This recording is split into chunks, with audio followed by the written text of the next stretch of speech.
What does it mean to forgive? The definition of the word forgive is to stop feeling angry or resentful towards someone for an offense, flaw, or mistake. The citizens of Guatemala have showed me incredible kindness and love, even with the knowledge of the United States' involvement in the Guatemalan Civil War. The people I have had the privilege to get to know during my 4 short weeks in Guatemala have been some of the most caring, loving, and accepting people I have ever met. Although citizens are often put in marginalized communities due to structural violence by the government, the citizens of Guatemala do not seem resentful toward anyone, but rather grateful for everything they have. People who live in the United States are notorious for having freedoms and rights that other countries may lack, yet somehow they seem to be more negative and resentful.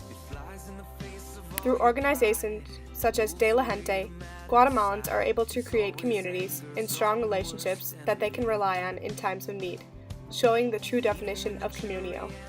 By creating these strong communities, people can start working toward the common good, helping me to understand what it really means to have a strong community.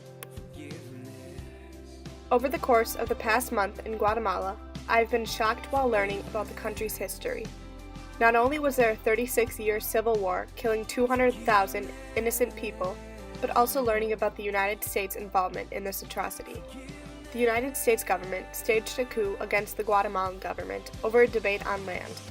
This seemingly simple act created 36 years of destruction and horror for the civilians of Guatemala. When thinking about the United States, I often think of how vindictive its citizens are.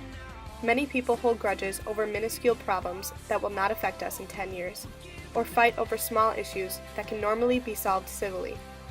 As Americans are fighting over who has the best selfie or the newest iPhone, Guatemalans are picking up the broken pieces of their lives that American government helped to destroy. When we visited the Human Rights Defenders Project, I asked the head of the organization, Rob, "Why do you continue to work down here?" His answer was simple. He said, "Because of the people. They could easily hate us gringos because of our government, yet they are the most forgiving and accepting people I have ever met." As I processed that, I understood what the word forgive really meant, and I began to appreciate everyone I met on the trip so much more. Forgiveness. As I have had the opportunity to learn in an experiential learning setting, I was able to understand what structural violence really was. At USAC, University of San Carlos in Guatemala, my group learned about the desire that the government had to cut educational funding because of the rise of students fighting back against the wrongdoings. Ronald, a young man we got the privilege to know through De La Gente, is one of the students that the Guatemalan government wants to stop from learning. We visited a student-run organization on campus called EOS. This organization painted murals in protest to the government. These murals displayed what actually happened during the Civil War, something the government does not want people to know. The group put up pictures of the victims of the war who had died or disappeared. This pays tribute to these humans, honoring they're just that, humans. These students are the future, and I am honored to have met some of the members.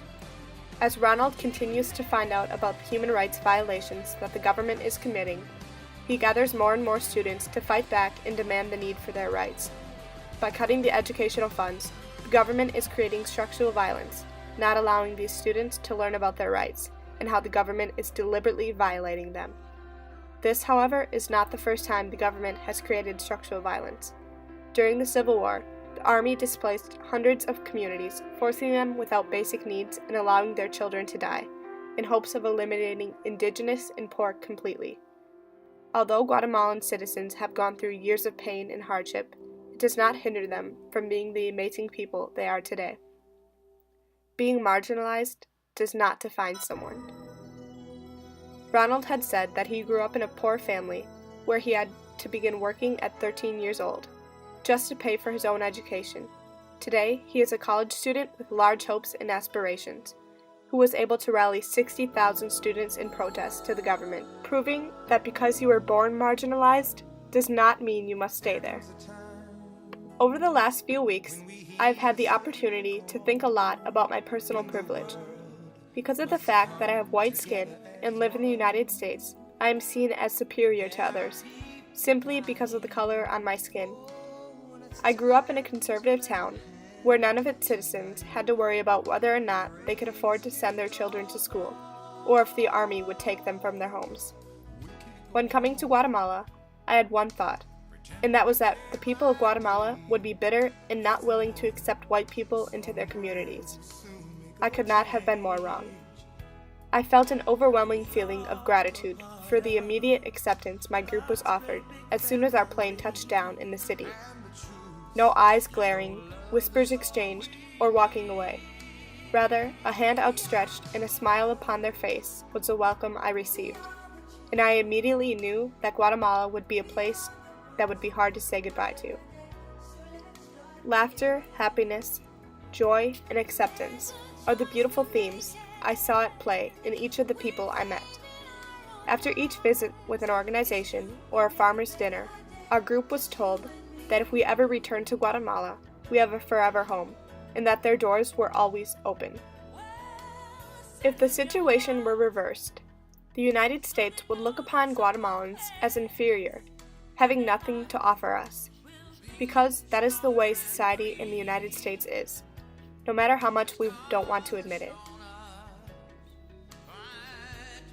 When I began the Gap experience in the library at St. Norbert campus, I was given a presentation on the word communio. What is communio?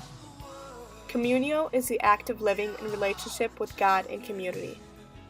While I sat on my first day learning about this so-called important ideal, I rolled my eyes and thought, as if I really need that. However, as the semester bore on and I began to entrust in my fellow classmates, I understood how important community was in the process of living together. Our group has created a strong community among the 15 of us, yet I never saw a community as strong as that of the Guatemalans, especially in San Miguel Escobar, where I had the privilege of living. Through the co-op of De La Gente coffee farmers, many of the farmers rely on each other in times of need and rejoice with one another in times of happiness. There is the story of Moises Hernandez, an extremely beautiful human being whom I had the privilege of living with during my 2-week homestay. Moises was found in a box hours after he was born, with no birth certificate, note, or any sign of who he was. His adoptive parents were shocked and overwhelmed with what to do, yet they took him in and raised him to be one of the best people I have ever met. The times when Moises was young were extremely hard for his parents, and they often prayed for help and guidance and received it through the help of their community.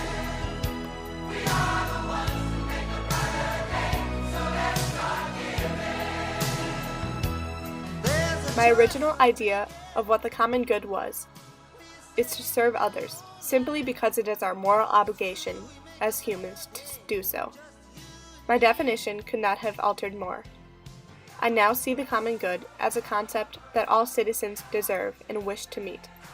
The common good can be seen in Guatemala in the chicken bus drivers helping you down off the steps, or the genuine buenos dias I got when I walked past each person, or the tip of the hat that the farmers gave me as I walked past them in the field.